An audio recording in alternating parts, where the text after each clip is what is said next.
पेशाब करने के बाद भी पेशाब के कतरे क्यों आते हैं, इसके पीछे क्या हकीकत है।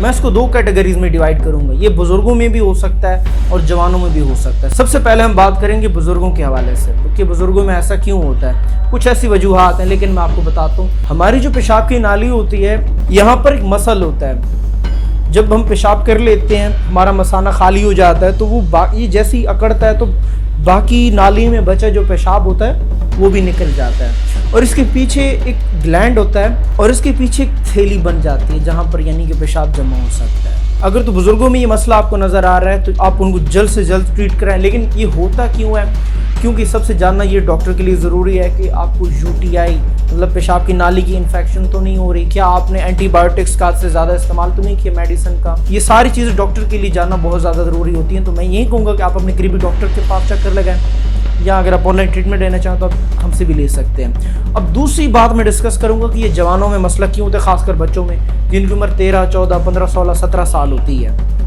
ये ज़्यादातर नफ्सियाती भी उनके साथ हो सकता है, यानी कि अब वो पेशाब करके आते हैं, वो समझते हैं कि अभी हमारी कुछ हाजत बाकी है।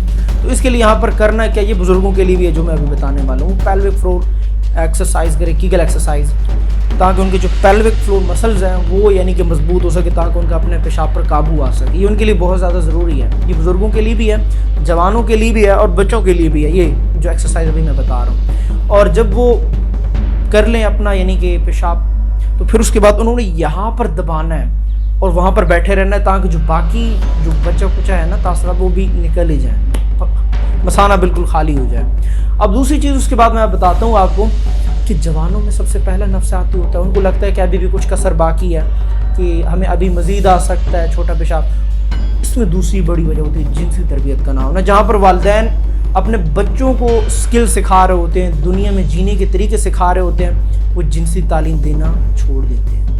और ये तालीम उनको जब अपने स्कूल, कॉलेज, यूनिवर्सिटी के शरारती बड़े बच्चे से मिल रही होती है, जिसकी वजह से उसमें मज़ीद बिगाड़ आ रहा होता है और उसके साथ ये मसले लग रहे होते हैं। तो मैं यही कहूँगा कि आप अगर वालदी, खासकर मेरी जो टिप है ये वालिदैनों के लिए, कि आप अपने बच्चों को अच्छे अल्फाज से सही मायनों में आप उनकी तरबियत करें जिनसी और साइंटिफिक ऑथेंटिक इन्फॉर्मेशन के साथ, ताकि वो मज़ीद दाएं बाएं इस तरह की चीज़ों को अमल करके अपनी आने वाली ज़िंदगी में दरारें ना खड़ी कर सके। और ख़ासकर जब आप लोगों के साथ ये मसला रह रहा हो तो आपने काफ़ी मिकदार में पानी पीना है, क्योंकि अब जब पानी ज़्यादा पिएंगे तो उसमें फ़ायदा आपको ये होगा कि आपकी बॉडी बिल्कुल फिट रहेगी। ज़्यादा भी पानी नहीं पीना कि रात को आपको जाना पड़े बार बार यानी कि छोटे पेशाब के लिए, लेकिन आपने मुनासिब पानी पीना है। बाकी इसके अलावा आपका कोई भी सवाल हो मुझसे कमेंट सेक्शन में पूछ सकते हैं। इंशाल्लाह मैं कोशिश करूँगा कि उस पर मैं जल्द से जल्द वीडियो बनाऊँ। मिलते हैं नेक्स्ट वीडियो में, तब तक के लिए अल्लाह हाफ़िज़।